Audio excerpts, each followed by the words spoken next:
प्यारे विद्यार्थियों good morning. अज आपां अपनी पाठ पुस्तक के कविता भाग विचों सुरजीत रामपुरी जी की दूसरी रचना आया नंद किशोर करन जा रहे हैं। तो इस पूरे पाठ के प्रश्न उत्तर भी अज ही करांगे। सुरजीत पात्र जी बारे आपां पहलां ही गल कर चुके हाँ। इन्हां दी कविता आया नंद किशोर नूं आपां हुण पढ़दे हाँ। आया आनंद किशोर कवि जो है इस कविता विच एक प्रवासी मजदूर नंद किशोर जिसका नां है नूं आधार बना के ये कविता उन्होंने रची है। आओ इसनूं पढ़ते हाँ। पिछे पिछे रिजक दे आया आनंद किशोर, चल के दूर बिहार तो गड्डी बैठा सियाण दा, नाल बथेरे होर राम कली भी नाल सी सुगड़ लगाई उस दी। हुण इस विच की कह रहे हैं कवि, पिछे पिछे रिजक दे भाव रोटी रोजी दे पिछे खाने दाने पिछे जो है वो बिहार दे इलाके तो चल के नंद किशोर जो है वो पंजाब दे इलाके विच आया है। दूरों चल के बिहार तो गड्डी विच बैठा सियाण दा वो गड्डी विच आ रहा है तो उसदे नाल होर बहुत जने है वो उन्हां नूं भी सियाणदा है पछाणदा है। बथेरे होर बथेरे उहदे नाल होर लोग भी हन।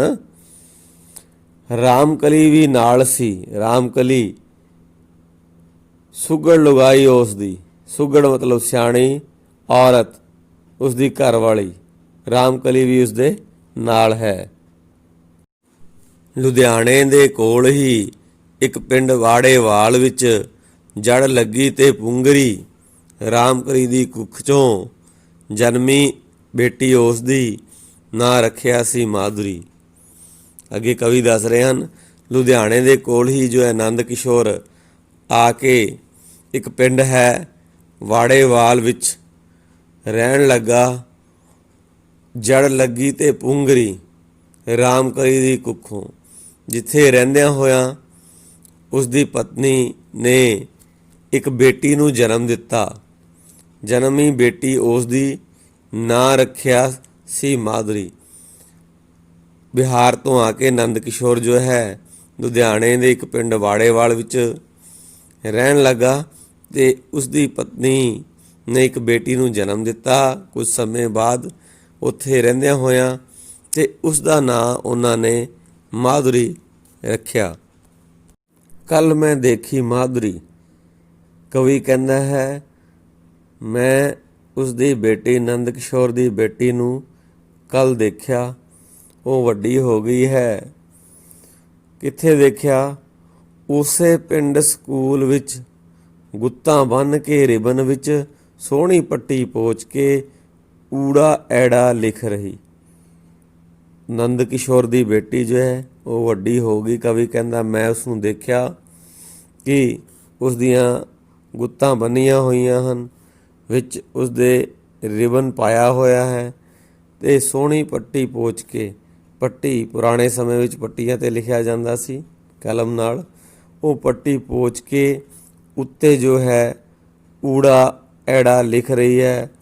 भाव पढ़ना उसने शुरू कर दिता है ते वो ऊड़ा आड़ा सिख रही है।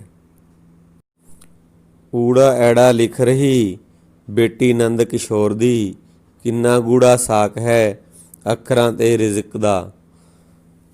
कवि कहता है कि इन्हां दा किन्ना गूढ़ा रिश्ता है, साक है, नाता है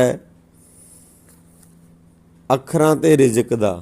अखरां दे रिजक दा भाव कि वो रोटी रोजी लई ही पढ़ाई करते हैं, उही उन्हां दी कमाई है ते उही पूंजी है जो गरीब लोग है या मेहनती वर्ग है।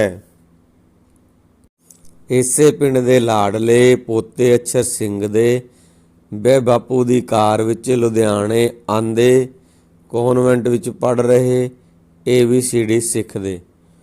हुण कवि ने इसे कविता विच दो हिस्से, पहले हिस्से विच ਉਹਨਾਂ ਨੇ ਨੰਦ ਕਿਸ਼ੋਰ ਨਾਂ ਦੇ ਇੱਕ ਗਰੀਬ ਮਜ਼ਦੂਰ ਦੀ ਗੱਲ ਕੀਤੀ ਤੇ ਉਹਨਾਂ ਦੀ ਬੇਟੀ ਦੀ ਪੜ੍ਹਾਈ ਦੀ ਗੱਲ ਕੀਤੀ ਤੇ ਦੱਸਿਆ ਵੀ ਪੜ੍ਹਾਈ ਹੀ ਉਹਨਾਂ ਲਈ ਸਭ ਕੁਝ ਹੈ ਤੇ ਅੱਗੇ ਰਿਜ਼ਕ ਦਾ ਜੋ ਹੈ ਜ਼ਰੀਆ ਬਣੇਗੀ।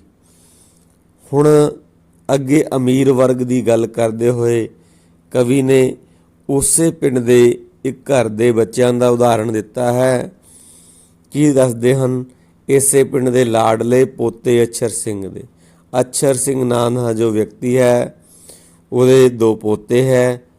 ਉਹ ਜ਼ਿਆਦਾ ਲਾਡਲੇ ਰੱਖੇ ਹੋਏ ਹਨ, ਭਾਵ ਉਹਨਾਂ ਨੂੰ ਜ਼ਿਆਦਾ ਲਾਡ ਪਿਆਰ ਕੀਤਾ ਜਾਂਦਾ ਹੈ। ਬਹਿ ਬਾਪੂ ਦੀ ਕਾਰ ਵਿੱਚ ਲੁਧਿਆਣੇ ਆਉਂਦੇ ਹੈ ਉਹ ਪਿੰਡ ਤੋਂ ਪੜ੍ਹਨ ਲਈ ਤੇ ਕਨਵੈਂਟ ਸਕੂਲ ਵਿੱਚ ਪੜ੍ਹ ਰਹੇ ਹਨ ਤੇ ABCD ਸਿੱਖਦੇ। ਇੱਥੇ ABCD ਸਿੱਖਣ ਤੋਂ ਮਤਲਬ ਇੱਕ ਕਵੀ ਦਾ ਹੋਰ ਵੀ ਵਿਅੰਗ ਹੈ ਵੀ ਉਹ ਆਪਣੀ ਮਾਤ ਭਾਸ਼ਾ ਜੋ ਪੰਜਾਬੀ ਹੈ ਉਸ ਤੋਂ ਦੂਰ ਹੋ ਰਹੇ ਹਨ ਤੇ ਇਸ ਤਰ੍ਹਾਂ ਉਹਨਾਂ ਨੇ ਜੋ ਹੈ 2 ਪਰਿਵਾਰਾਂ ਦਾ, ਗਰੀਬ ਵਰਗ ਤੇ ਅਮੀਰ ਵਰਗ ਨੂੰ ਲੈ ਕੇ ਇਹ ਰਚਨਾ ਕੀਤੀ ਹੈ। ਅੱਗੇ ਹੋਰ ਇਸ ਵਿੱਚ ਆਪਣੇ ਵਿਚਾਰ ਦੱਸ ਰਹੇ ਹੈ, ਆਓ ਪੜ੍ਹੀਏ। ABCD ਸਿੱਖਦੇ ਪੋਤੇ ਅਛਰ ਸਿੰਘ ਦੇ, ਕਿੰਨਾ ਗੂੜਾ ਸਾਕ ਹੈ ਅੱਖਰ ਅਤੇ ਆਕਾਂਖਿਆ। ਹੁਣ ਦੇਖੋ ਇੱਥੇ ਕਵੀ ਨੇ ਜੋ ਹੈ ABCD ਸਿੱਖਦੇ ਪੋਤੇ ਅਛਰ ਸਿੰਘ ਦੇ ਅੱਗੇ ਪ੍ਰਸ਼ਨਵਾਚਕ ਚਿੰਨ੍ਹ ਲਾਇਆ ਹੈ। ਹੁਣ ਉਹ ਕਹਿੰਦੇ ਜੋ ਅਮੀਰ ਵਰਗ ਦੇ ਬੱਚੇ ਪੜ੍ਹ ਰਹੇ ਹੈ ਉਹ ਸਿਰਫ ਦਿਖਾਵੇ ਲਈ ਪੜ੍ਹ ਰਹੇ ਹੈ। ਉਹਨਾਂ ਦਾ ਭਾਵ ਹੈ ਵੀ ਉਹ ਉਨੀ ਰੁਚੀ ਲੈ ਕੇ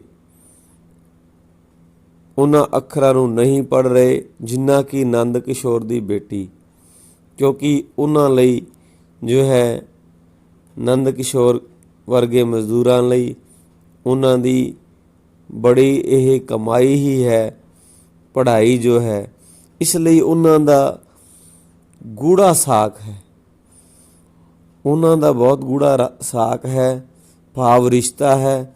ਉਹ ਬੜੀ ਧਿਆਨ ਨਾਲ ਤੇ ਉਹਨੂੰ ਜ਼ਰੂਰਤ ਸਮਝਦੇ ਹੈ, ਉਹਨਾਂ ਦੀ ਇੱਛਾ ਹੈ।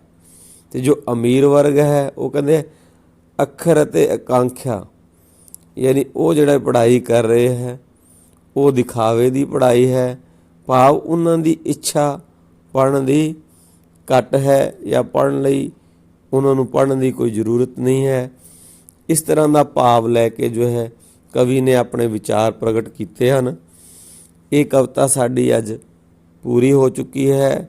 ਸੁਰਜੀਤ ਪਾਤਰ ਦੀਆਂ ਦੋਨੋਂ ਕਵਿਤਾਵਾਂ ਹੋ ਚੁੱਕੀਆਂ ਹਨ। ਇਹਨਾਂ ਦੀ PDF ਫਾਈਲ ਵੀ ਭੇਜੀ ਜਾ ਰਹੀ ਹੈ ਜਿਸ ਵਿੱਚ ਪ੍ਰਸ਼ਨ ਉੱਤਰ ਦਿੱਤੇ ਗਏ ਹੈ। ਆਪ ਜੀ ਨੇ ਇਹਨਾਂ ਨੂੰ ਆਪਣੀ ਕਾਪੀ ਵਿੱਚ ਨਾਲ ਦੀ ਨਾਲ ਸਾਫ਼ ਸੁਥਰੇ ਢੰਗ ਨਾਲ ਕਰਨੇ ਹਨ। ਧੰਨਵਾਦ।